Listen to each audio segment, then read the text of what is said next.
hubungan dengan profesi saya. Karena ini singkat saja ya. Jadi kadang-kadang, bukan kadang ya, tujuan kita hidup ini untuk bahagia. Benar nggak? Betul. Ya. Nah, untuk sampai pada bahagia, bahagia itu perasaan apa pikiran ya? Perasaan. Nah, yang membuat kita tidak happy berarti Diri kita sendiri. pikiran kita. Ya, karena pikiran mendahului perasaan, bukan perasaan mendahului pikiran. Pikiran mendahului. Nah, ada singkat ya. Ada tips ya. Ketika kita merasa unhappy, tidak happy itu bisa perasaan sedih, kecewa, marah, apalagi ya, takut, ya, khawatir, ya. Nah, itu emosi kita yang ada dalam perasaan, ya. Nah, mengapa sampai demikian? Karena didahului oleh pikiran kita yang sedang bad mood. Ada persepsi, pikiran itu persepsi. Persepsi itu muncul pada suatu situasi, ya. Jadi ada situasi yang mendahului. Entah itu istri marah-marah atau hubungan anak dengan ini dan sebagainya. Jadi ada istilah SPERK, situasi yang membuat kemudian timbul persepsi. Persepsi kita itu yang pasti negatif sehingga menimbulkan emosi SPE. Sehingga menimbulkan emosi kita, mungkin kita sedih atau marah mungkin ya. Kenapa kok dia sampai begitu? Dia nggak memperhatikan saya, kok tego, koyok ngene. Itu kan pikiran buruk ya. Nah, kemudian timbul emosi. Emosi kita jadi marah. Nah, ketika emosi kita biarkan seperti ini akan memunculkan respon kita. KDRT sama, kenapa muncul KDRT? Karena ini, jadi respon kita. Nah, ketika respon kita itu pasti mengikuti emosi kita yang ada, ya, respon kita kita bisa balik marah atau gondok atau segala macam ya, respon. Nah, ketika respon kita ini buruk, pasti konsekuensinya akan mengganggu. Hubungan kita menjadi kurang baik, relasi kita menjadi ini, atau barang-barang jadi hancur, ya kan?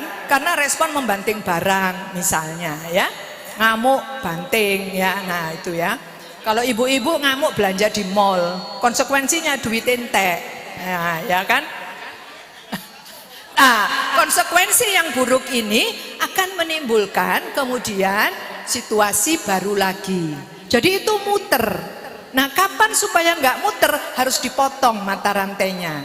Dipotongnya di mana? Kita tidak bisa berharap situasi itu akan berubah karena melibatkan orang lain di luar kita. Jadi sebelum orang lain yang kita sulit merubah orang lain. Pemene wis umur-umur sakmene iki angel ya. Yang bisa kita atur adalah kita. Nah, kapan kita bisa mengatur? Kita bisa mengatur pada P-nya. Jadi ketika ada situasi yang seperti ini, persepsi kita yang harus, begitu kita sadar bahwa kita berpikir negatif, langsung cari alternatif yang lebih baik. Lebih baik. Jadi pasti ada sisi positif. Misal coba lihat, jadi oh ini mungkin karena ini, oh mungkin karena dia kurang ini. Jadi cari alternatif yang membuat kemudian ketika alternatif itu, pikiran itu lebih positif, emosi kita tidak sama dengan kalau kita mengikuti pikiran yang jelek tadi. Nah, itu makanya orang selalu bilang positive thinking. Caranya seperti itu. Nah, sehingga emosi yang ada lebih baik itu akan membuat respon kita menjadi berubah, nggak sama dengan yang tadi.